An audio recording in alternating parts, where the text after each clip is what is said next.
ವಿಧಾನ ಪರಿಷತ್ ಈಶಾನ್ಯ ಕರ್ನಾಟಕ ಪದವೀಧರ ಕ್ಷೇತ್ರಕ್ಕೆ ಕಾಂಗ್ರೆಸ್ ಪಕ್ಷದ ಅಭ್ಯರ್ಥಿಯಾಗಿ ಇಂದು ಡಾಕ್ಟರ್ ಚಂದ್ರಶೇಖರ್ ಪಾಟೀಲ್ ಹುಮ್ನಾಬಾದ್ ಅವರು ನಾಮಪತ್ರ ಸಲ್ಲಿಸಿದರು. ವಿಧಾನ ಪರಿಷತ್ ಈಶಾನ್ಯ ಕರ್ನಾಟಕ ಪದವೀಧರ ಕ್ಷೇತ್ರಕ್ಕೆ ಕಾಂಗ್ರೆಸ್ ಪಕ್ಷದ ಅಭ್ಯರ್ಥಿಯಾಗಿ ಡಾಕ್ಟರ್ ಚಂದ್ರಶೇಖರ್ ಪಾಟೀಲ್ ಹುಮ್ನಾಬಾದ್ ಅವರು ಕಲಬುರಗಿಯಲ್ಲಿ ಇಂದು ನಾಮಪತ್ರ ಸಲ್ಲಿಸಿ ನಂತರ ಸುದ್ದಿಗಾರರೊಂದಿಗೆ ಮಾತನಾಡಿದ ಅವರು, ಕಾಂಗ್ರೆಸ್ ಸರ್ಕಾರ ಅತಿಥಿ ಉಪನ್ಯಾಸಕರ ತೊಂದರೆಗಳ ನಿವಾರಣೆ ಮಾಡಿದೆ. ಕಾಂಗ್ರೆಸ್ ಸರ್ಕಾರ ಅಧಿಕಾರಕ್ಕೆ ಬಂದ ನಂತರ ಅನೇಕ ಉಪನ್ಯಾಸಕರ ವರ್ಗಾವಣೆ ಮಾಡಿದೆ. ಮತ್ತೊಮ್ಮೆ ವಿಧಾನ ಪರಿಷತ್ ಸದಸ್ಯರಾಗಿ ಆಯ್ಕೆ ಮಾಡುತ್ತಾರೆ ಎಂದು ನನಗೆ ನಂಬಿಕೆ ಇದೆ ಎಂದು ನಾಮಪತ್ರ ಸಲ್ಲಿಸಿ ಚಂದ್ರಶೇಖರ್ ಪಾಟೀಲ್ ಹೇಳಿದರು. ಇವತ್ತು ನಾಮಪತ್ರ ಸಲ್ಲಿಸಿದ್ದೇನೆ.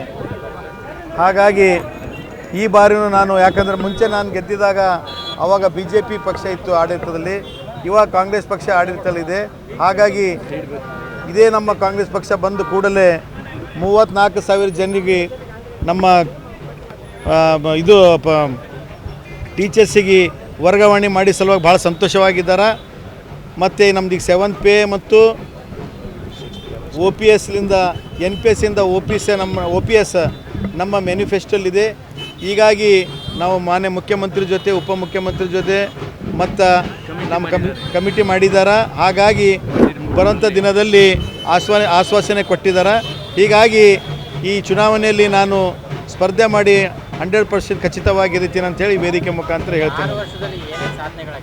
6 ವರ್ಷದಲ್ಲಿ ಈಗಾಗಲೇ ಹೇಳಿದ್ದೀನಲ್ಲ ತಮಗೆಲ್ಲ, ಮುಂಚೆ BJP ಪಕ್ಷ ಇತ್ತು, ಅದಾದಮೇಲೆ ಒಂದು 2 ವರ್ಷ ಕೊರೋನಾದಲ್ಲಿ ಹೋಯಿತು. ಹಾಗಾಗಿ ಅದು ಸಾಕಷ್ಟು ಕೆಲಸ ಮಾಡಿದ್ದೀವಿ.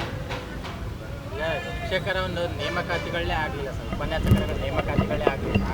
ಕೆಲವೊಂದು ಕಡೆ ಅತಿಥಿ ಉಪನ್ಯಾಸಕರುಗಳಿದ್ದು ಈಗ ಅವ್ರಿಗೆ 15,000 ಸಂಬಳ ಜಾಸ್ತಿ ಮಾಡಿದ್ದೇವಲ್ಲ, ಈ ಬರೋಂಥ ದಿನಗಳಲ್ಲಿ ಮತ್ತೆ ಅವರಿಗೆ 15ರಿಂದ ನೇಮಕಾತಿ ಮಾಡಿದ್ದೀವಿ.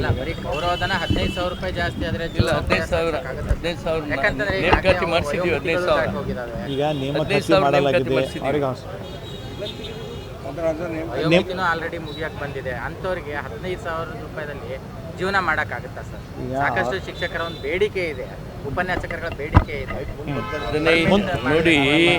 ನೋಡಿ ಬರುವಂಥ ದಿನಗಳಲ್ಲಿ already Navajeevan blood centre Kalaburagi ಜಿಲ್ಲೆಯ ಬೃಹತ್ blood bank Navajeevan blood centre ನಲ್ಲಿ ಎಲ್ಲಾ ಗ್ರೂಪ್ ನ ರಕ್ತದ ಜೊತೆಗೆ SDP, PRP, RDP, FFP, platelets 24x7 ಲಭ್ಯ.